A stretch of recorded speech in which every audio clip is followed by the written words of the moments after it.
BMW have always been known for making one of the greatest consumer sports sedans on the market. For years, the BMW 3 Series had a two-door coupe companion, but in 2013 at the North American International Auto Show, BMW unveiled the concept 4 Series Coupe to replace the 3 Series. Our 4 Series has been with us since January 2017, and it will soon be saying its last farewell on the channel before being sold. Over the next few weeks, I thought it would be fun to do all of the things that we never had the chance to do with this car. From drifting attempts to driving the Blueridge Parkway, we're going to say goodbye to the 4 Series the way we should have said hello. So to kick things off, we'll be doing a full overview of what the BMW 4 Series is all about, what we think about it, and give a glimpse into what living with the 2014 BMW sports car is all about.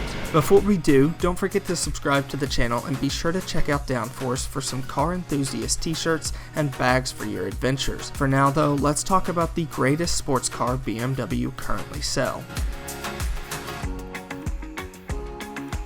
When the concept was announced at the 2013 auto show, there were a lot of mixed feelings. Many BMW enthusiasts were frustrated that BMW would split off and rename one of the most legendary performance cars in the world, while others understood the change would give us a glimpse into the future of BMW. But it wasn't until its unveil in 2013 at the Frankfurt Auto Show that people began to really understand what the 4 Series was here to do. Compared to the E92 3 Series, the new 4 Series would have a longer wheelbase by 2 inches and a 1.7 increase in width, and there's no denying the new sharper lines of the F32 make the car look much more striking than the previous generation E92.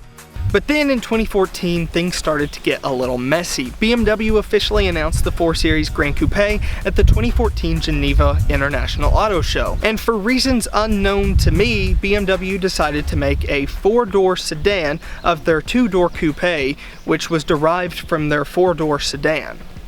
Why? But it worked. The 4 Series Gran Coupe was a success, and although it already looked like an already crashed and pre-smushed 3 Series, the 4 Series Gran Coupe is really the better looking car. It's just bigger, but yet smaller. But with the history lesson over, let's go ahead and talk about this 4 Series, a 2014 midnight blue with over 100,000 miles on it now. This particular 4 Series is finished in a midnight blue, which at the time of purchase was an $875 option, and it's one that I'm glad the original owner went for. It's a truly stunning color, and depending on the light, it changes from black to blue to green to even some tints of gold. I've only ever seen one other 4 Series with this paint color, which is impressive considering this car has been all over the East Coast multiple times. It's a bit more rare than other colors on the lineup, and it's much more special because of that. It also has my favorite stock wheels ever fitted to a BMW. They look absolutely massive, but they're stunning to see, but they also make the car look much more exotic. The one downside though, they make the ride a bit too firm, but they're beautiful. But this car has one major problem. It has the 2-liter turbocharged 4-cylinder engine, and while it has plenty of power, plenty of torque, and it sounds fantastic, its one downside is it's a BMW engine. So reliability is not really, well, it's not. Over the past 18 months, this car has produced several oil leaks, mostly coming from the same part, the oil pan gasket, which likes to drip oil onto a belt, which then also has to be replaced. It is extremely annoying, and over the course of the 18 months we've had the car, it's been replaced 5 times. That's every 10,000 miles. I've mentioned the oil pan gasket issues in many other BMW videos I've done, and the problem still holds true today. In fact, it just had it replaced again. For some reason, that part really likes to drip, and it likes to drip onto a belt, which then also has to be replaced every time the oil pan gasket or seal is replaced, because oil on a belt leads to heavy wear on the belt, which means the belt just needs to be replaced before it snaps.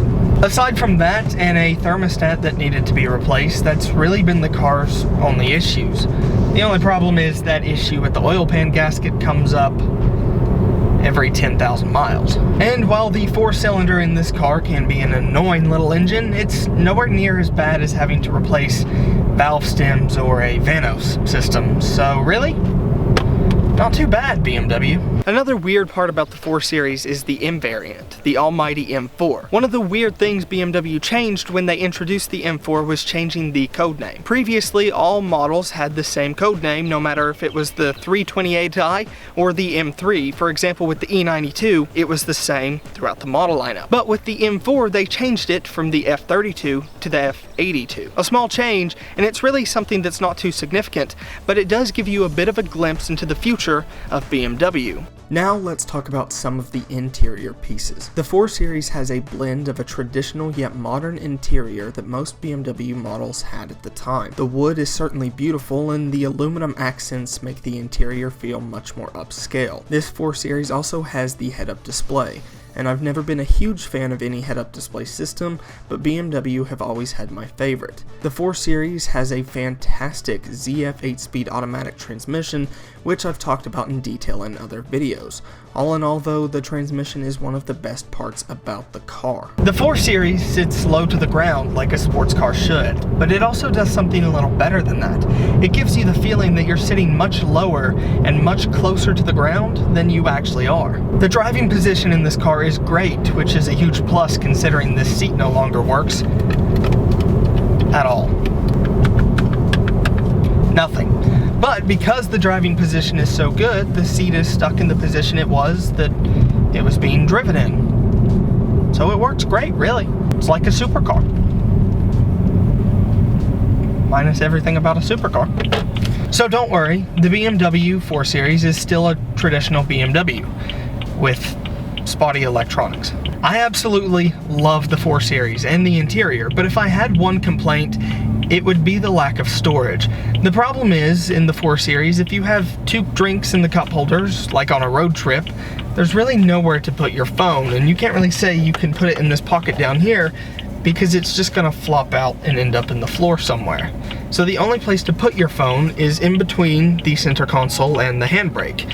And if you're the passenger, you just better hold on to it. Really though, my biggest complaint is that there's little storage in a sports car, which isn't a big deal until you understand that the 4 Series really was purchased as not necessarily a sports car, but more of a daily driven sporty car. But aside from that though, it has a great interior. Because of all this, the 4 Series is by far my favorite German sports sedan and sports coupe right now. I think it's much more engaging and fun to drive than the Mercedes C-Class, and it looks better than both the Audi and the Mercedes put together, which would actually be a really ugly comparison, so we won't go into that. But for now, let's take the 4 Series on a drive to show what it's all about. Sporty driving.